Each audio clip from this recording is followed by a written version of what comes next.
Something is happening at the grocery store right now, and most people have no idea. It is not a headline. It is not a press release. It is something quieter than that. It is empty pegs where products used to sit. It is a familiar label that suddenly looks a little smaller. It is the slow, steady disappearance of items you have been buying your whole life. I have spent the last several weeks talking to people close to the retail side of this: warehouse workers, longtime grocery employees, people who track pricing for a living, and what they are all saying points in the same direction. Certain staples are being quietly pulled. Some are being reformulated into smaller versions at the same price. Some are facing pressure from tariffs, bad harvests, and supply chain math that simply does not work anymore. And the ones who notice last are the ones who pay the most. I want you to stay through this entire video, because number 7 genuinely surprised me. And if you have kids in the house, number 11 is going to change what you put in your cart this week. If this kind of insider information is useful to you, make sure you subscribe right now. Hit that bell, because the people who know what is coming always make smarter decisions than the people who find out at the register. Let us get into it. Product number 1, extra virgin olive oil. This one hits close to home for me because olive oil is something I use every single day. The story behind what is happening to olive oil prices right now is one that most shoppers do not fully understand yet. The U.S. imports the vast majority of its olive oil from Europe, primarily Spain and Italy, and those regions have been under pressure for years. Back-to-back droughts hit olive harvests hard. Global production dropped significantly, and prices shot up in response. But that was just the beginning. Now there are tariffs on top of the supply problem. The U.S. has imposed base tariffs on agri-food imports from Italy and the European Union, and Italian extra virgin olive oil is right in the crosshairs. Import costs are being pushed higher even as the harvest starts to partially recover. One distributor contact told me that supplier pricing notices have already gone out to retailers with increases baked in for the coming months. I was at Walmart last month and I noticed a familiar 33-ounce bottle of store-brand extra virgin olive oil was sitting at a price I had not seen in a while. I grabbed 6 bottles right then. Total spend was just under $50. That same product, based on where import costs are trending, could easily be sitting $5 to $8 higher per bottle by the second half of this year. For storage, olive oil does best in a cool, dark cabinet away from heat. Keep it sealed until you open it. Most bottles have a best-by date of around 18 to 24 months from production. Buy the biggest bottles you can store because the unit price is almost always better. You do not want to be standing at the shelf in 6 months wishing you had bought it when it was affordable. Product number 2, canned tuna. Canned tuna is one of those items you pass in the aisle without thinking twice. It is always there. It is always cheap. Except the math behind that reliability is starting to fall apart. Aluminum prices are rising. Tariffs on imported metal packaging are adding cost at the production level. At the same time, global tuna fisheries are operating under tighter conservation rules, which means catch quotas are shrinking in some regions. And here is what really gets me. Several major brands have already quietly reduced can sizes. What was once a 6-ounce can is now 5 ounces at the same shelf price. You are paying more and getting less, and most people never notice. Someone I know who works in grocery supply told me the delivery cadence on canned tuna from certain distributors has gotten inconsistent. Some weeks it is fine. Other weeks shelves sit half empty for days before a restock. I picked up 36 cans of albacore tuna in water at Costco a few weeks ago. I paid around $42 for the bulk pack. That works out to just over $1 a can. The same tuna in individual cans at my local grocery store was running $1.69 each. I saved nearly $25 on that one trip. Canned tuna stores for 2 to 5 years without any issue. Keep it in a consistent temperature, away from any moisture. Rotate your stock as you use it. It is one of the most storage-efficient proteins you can put in a pantry. If canned tuna goes off your shopping list because the price jumps, that is protein gone from your budget. Stock it while it makes sense. Product number 3, all-purpose flour feels like it should be immune to supply chain problems. It is wheat. We grow wheat. What is the issue? The issue is, global wheat markets are more complicated than they look. Key growing regions have been dealing with weather disruption. Milling costs have gone up, and some specialty flour varieties, bread flour, whole wheat, alternative grain blends, are already showing inconsistent availability on shelves. One retail contact I follow closely noted that several mills have throttled production on certain SKUs, pulling back to their highest-selling formats and pausing the rest. All-purpose flour is still widely available right now, but the varieties around it are thinning, and that is usually the first sign of what is coming for the core product. I bought 4 25-pound bags of unbleached all-purpose flour through a warehouse club last fall. The price was about $12 per bag. Same flour at the regular grocery store was running well over $1 per pound in the 5-pound bags. The math on bulk buying was almost embarrassing. White flour stored in airtight containers in a cool, dry place will last 1 to 2 years easily. For longer storage, vacuum-sealed Mylar bags extend that to 5 years or more. If you bake regularly, this is one of the most practical bulk purchases you can make. Flour is the foundation of so much of what you cook. You do not want to be scrambling for it. Product number 4. Coffee. Let me talk about coffee for a second because this one is personal. The U.S. imports nearly 80% of the coffee Americans drink. It comes from Brazil, Colombia, Vietnam, Ethiopia, and other growing regions, and almost every one of those supply chains is facing some kind of pressure right now. Weather has disrupted harvests, shipping costs are elevated, and coffee is being hit hard by tariff uncertainty in ways that are already showing up in retail pricing. I have been watching coffee prices at Walmart and at Costco for months now. What I have noticed is that the ground coffee canisters have not gotten more expensive exactly. What they have done is gotten smaller.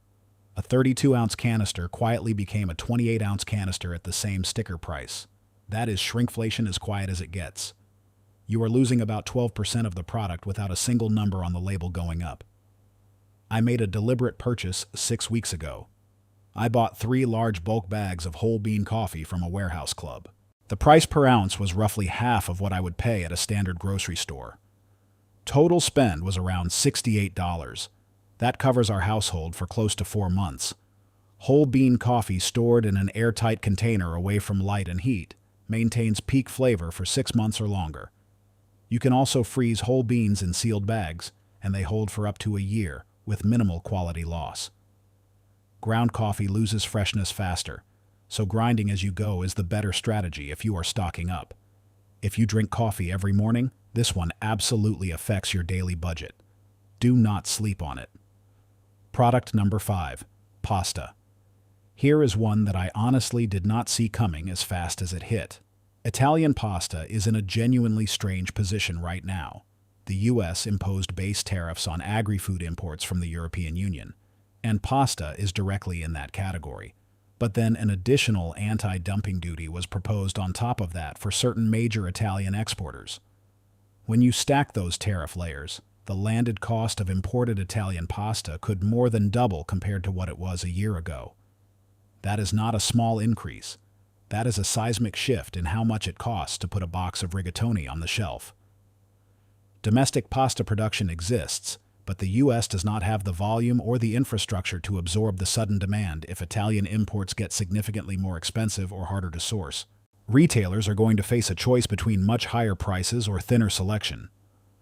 I am already seeing fewer Italian import varieties at my local stores. Last month I went to Sam's Club and loaded up. I bought 12 pounds of spaghetti, 8 pounds of penne, and 6 pounds of rotini. Total spend was about $22.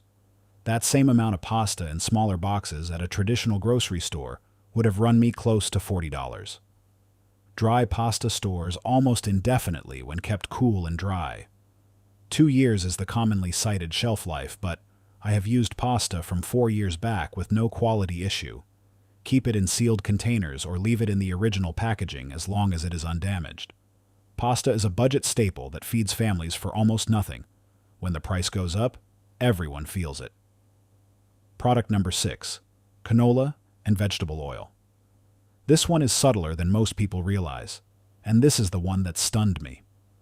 Cooking oil is one of those items where the price creep has been so gradual that most shoppers have almost adjusted to it without noticing. But there is something deeper happening right now. Canola is primarily grown in Canada.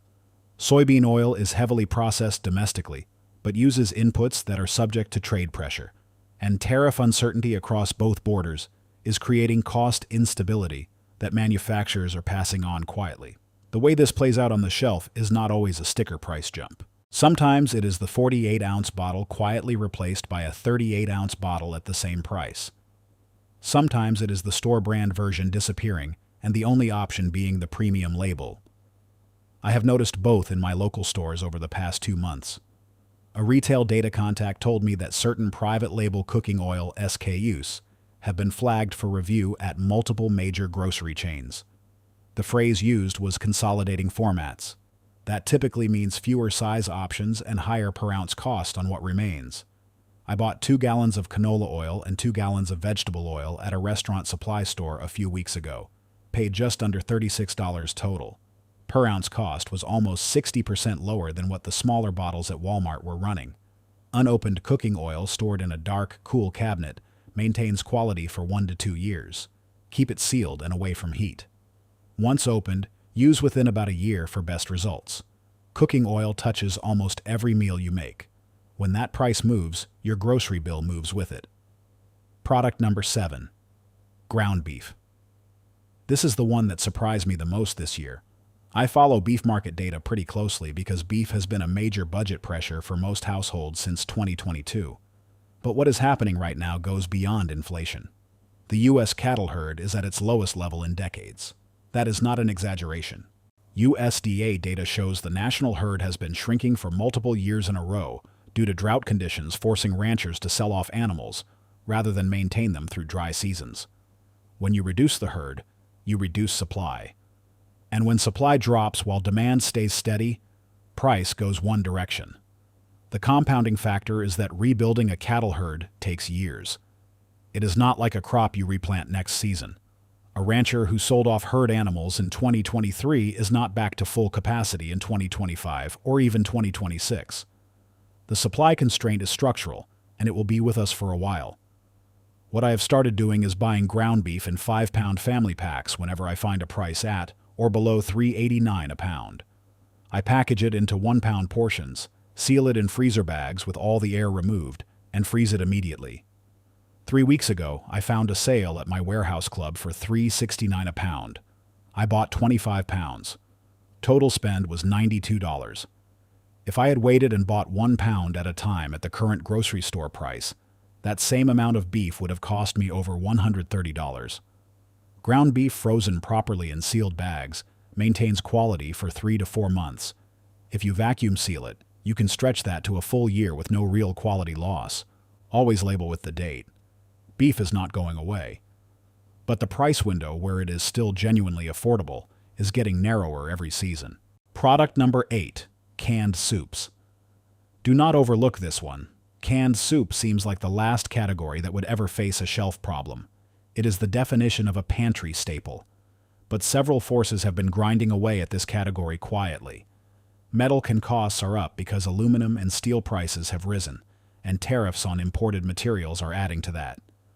Ingredient costs for staples like chicken, vegetables, and sodium products have increased, and major manufacturers have responded the way they always do when margins get squeezed. They cut the variety first. The less popular flavors disappear. The store shelves get consolidated. Then the sizes shift. A 19-ounce can quietly become 17 ounces. Then the full list price on the remaining products goes up once enough consumers have adjusted their expectations. A contact who works near the distribution level told me that reorder windows for multi-ingredient soups have been getting longer. That means the time between a shelf going empty and getting restocked has quietly grown. I buy soup in cases whenever I can find them at a decent price. Last time I was at Costco, I picked up 2 12-can cases of chicken noodle and 2 of tomato for just under $28. That is about $1.16 per can. The same brands at my grocery store were running $1.89 each. I saved close to $17 just by buying in bulk. Properly sealed canned soups are stable for 2 to 5 years. Store in a cool, dry location and rotate stock. Check cans for any signs of denting or swelling before use, and always discard any that look compromised. On a cold evening when the pantry is well stocked, there is a real kind of peace in that. Product number 9. Rice is supposed to be the one thing that is always there, abundant, affordable, stable.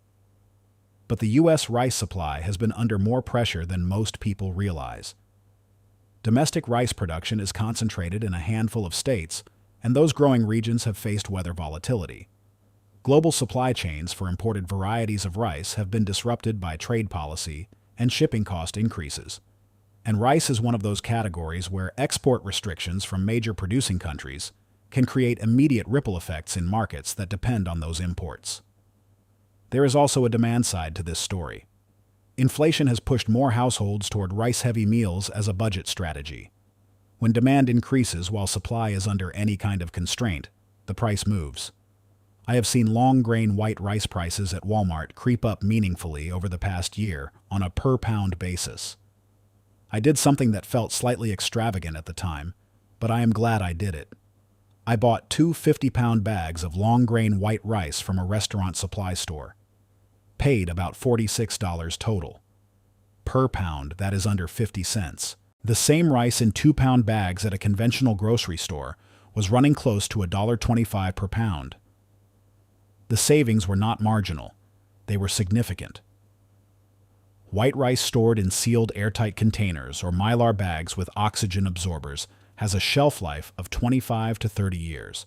Even in standard food-grade buckets, it holds 5 or more years easily. It is one of the most cost-effective long-term pantry investments you can make. Rice feeds billions of people every day for a reason. Make sure your household is covered. Product number 10. Eggs. Most people watching this video already lived through the egg shortage of 2025. They remember the empty cases, the purchase limits, the prices that felt impossible. Here's the part that concerns me heading into the rest of 2026. Avian influenza never went away. It returned and has already affected flocks in multiple states in early 2026. A single facility in Colorado lost over 1 million birds in January. The USDA has confirmed that no widely approved vaccine for widespread flock use currently exists. That means the control strategy is still culling, and culling means supply disappears fast when an outbreak occurs. Even in the current relatively stable window, the structural vulnerability in egg supply has not been fixed. It has only paused. Any meaningful outbreak escalation brings back every pressure we saw last year, and it does so very quickly. I am not telling you to hoard eggs. You cannot store fresh eggs the same way you store canned goods. What I am telling you is to keep your eye on this. I have been buying 30-count flats whenever I can find them at a reasonable price and using them quickly. I also keep powdered whole eggs in my pantry. A good powdered egg product sealed in a can stores for 10 or more years and reconstitutes for baking and cooking with minimal difference in results. For fresh egg storage, unwashed eggs on the counter last up to 3 weeks. Refrigerated, they last 1 to 2 months. Knowing where your backup is when the case is empty matters more than most people think. This category can flip from fine to scarce in a matter of days. Being one step ahead of that is worth it. Product number 11. Baby formula. I said this one matters if you have kids in the house, and I meant it. The baby formula supply chain has been fragile since the 2022 crisis, and it never fully stabilized. In early 2026, a large-scale recall affecting more than 20,000 products across 40 states was issued by the FDA after a contamination issue was discovered at a production facility. The recall swept through distribution networks that include major national food service distributors and reached a significant number of households without warning. The lesson from that is not to panic. It is to pay attention. Baby formula supply can vanish quickly because it comes from a small number of manufacturing facilities, and there is almost no redundancy in the system. When one facility has a problem, the ripple reaches every shelf. For parents who are using formula, having a 1 to 2 month buffer supply of your baby's current formula is responsible planning. It is not extreme. It is the same logic as keeping an extra tank of gas in an uncertain season. Check expiration dates carefully when building a buffer supply and rotate consistently. Store formula in a cool, dry location and keep it sealed until you open it.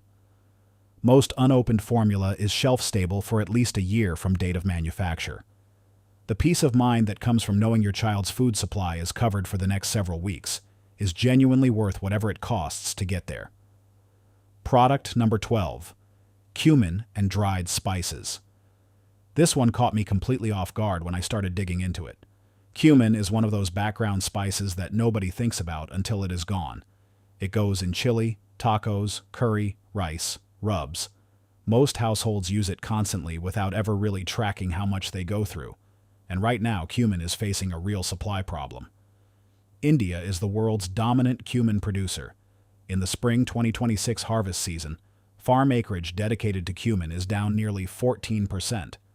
That means the harvest is coming in smaller, which means prices for imported cumin are going to rise as the year progresses. Garlic is facing a similar pressure. Major producing regions in China and southern Europe have had difficult growing seasons. When garlic supply tightens at the source, it tightens at every stage of the chain. The spice jars on your shelf are often running 6 to 12 months behind real-time market conditions. By the time the price shows up at Walmart, the shortage at the source is already old news. I bought 2 large bulk containers of cumin, garlic powder, onion powder, paprika, and black pepper from a warehouse club about 6 weeks ago. Total spend was around $30. That replaced what would have been 10 to 12 individual small jars at the grocery store, costing me well over $50. Dried whole spices stored in sealed containers in a dark cabinet hold potency for 3 to 4 years. Ground spices are best used within 2 years for maximum flavor, but remain safe to use much longer. I have started keeping extras of every spice I use consistently. Spices are one of those things that seem insignificant until your chili is missing something and you realize the jar is empty and the store shelf is bare. Product number 13. Frozen cauliflower and frozen vegetables. The frozen vegetable aisle is going through a quiet transformation, and not in a good way. Cauliflower specifically has become one of the more pressured categories in the frozen section. Demand for riced cauliflower, cauliflower pizza crusts, and cauliflower-based substitutes exploded in the early 2020s. That surge in demand collided with a vegetable that is notoriously sensitive to temperature fluctuations. Unexpected frosts, heavy rainfall, and heat spikes can devastate a cauliflower crop fast. When bad weather hits alongside already elevated demand, the frozen section thins out and what remains prices higher. More broadly, the frozen vegetable category is dealing with cost pressure on 2 fronts. The vegetables themselves cost more to source when weather disrupts crops. And the packaging, plastic films, and bags that contain frozen goods are subject to import cost increases that are now flowing through the supply chain. I have started buying frozen vegetables in 3-pound bags from warehouse clubs instead of the small 12-ounce bags at the regular grocery store. Price per ounce difference is dramatic. For the same spinach, broccoli, or green beans, I typically pay 40 to 60% less per ounce buying in bulk. Frozen vegetables stored continuously at 0 degrees Fahrenheit maintain quality for 8 to 12 months. Once the bag is opened, push out the air and reseal tightly after each use. Keeping a well-stocked freezer also acts as thermal mass, meaning your freezer runs more efficiently when it is fuller. Do not let the frozen aisle catch you by surprise. The variety and volume there is shrinking faster than most people have noticed. Product number 14. Peanut butter. Peanut butter is the kind of product that people count on. Protein, affordable, shelf-stable. Kids love it, it lasts, and it has had a rough stretch. In February 2026, the FDA issued a major recall covering over 20,000 peanut butter products across 40 states. The trigger was contamination found in a production facility filter. The recall moved through large national distribution networks fast. Shelves in certain regions went empty within days of the announcement. Shoppers who had a backup supply were fine. Shoppers who did not were standing in front of bare shelves. Even outside of recall events, peanut butter has faced cost pressure from elevated peanut prices. Drought conditions in key growing states have pushed peanut crop costs higher, and the labor and energy costs at processing facilities have added to the overall unit cost. When you combine those input pressures with the occasional supply disruption from a recall, you have a category where having a buffer supply genuinely matters. I keep a 3-month supply of peanut butter in my pantry at all times. a combination of regular creamy peanut butter and powdered peanut butter. Powdered peanut butter is worth understanding as a backup option. It stores for 4 to 5 years sealed, has a lower fat content, and reconstitutes easily.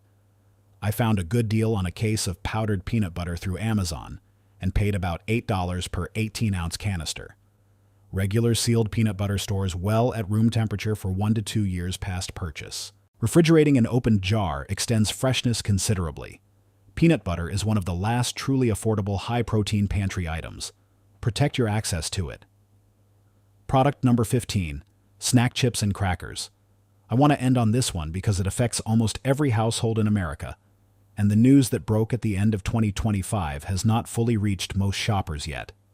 PepsiCo, which owns Frito-Lay, announced at the end of 2025 that it would be reducing production by 20% in 2026 and closing 3 manufacturing plants. The company did not release a full list of which products would be affected, but what we know is that several products already disappeared from store shelves in 2025, including some popular varieties of Doritos and Cheetos formats that had been consistently available for years. When a major snack manufacturer closes plants and cuts production by 1 in 5 units, you can be certain that the lowest-selling SKUs disappear first and permanently. It also means reduced competition in the category, which means less incentive to keep prices down on what remains. This is the kind of industry consolidation that always ends the same way for shoppers. Fewer choices, higher prices, smaller bags. I am not saying you need to hoard chips, but if you have a brand or variety that your family eats regularly and you want to make sure it is still around 6 months from now, paying attention to what is disappearing and stocking a reasonable supply of what is still available makes sense. Chips and crackers in sealed original packaging hold up well for 6 to 12 months stored in a cool, dry location. Once opened, tight resealing or transfer to an airtight container keeps them fresh for weeks. The snack aisle is one of the most visible signs that the product universe is contracting, and what comes off the shelf rarely comes back. So let me tell you what all 15 of these items have in common. This is not random. It is not 15 separate problems. It is one pattern playing out across every aisle of the grocery store at the same time. Tariffs are pushing import costs higher on products that come from Europe, Asia, and Latin America.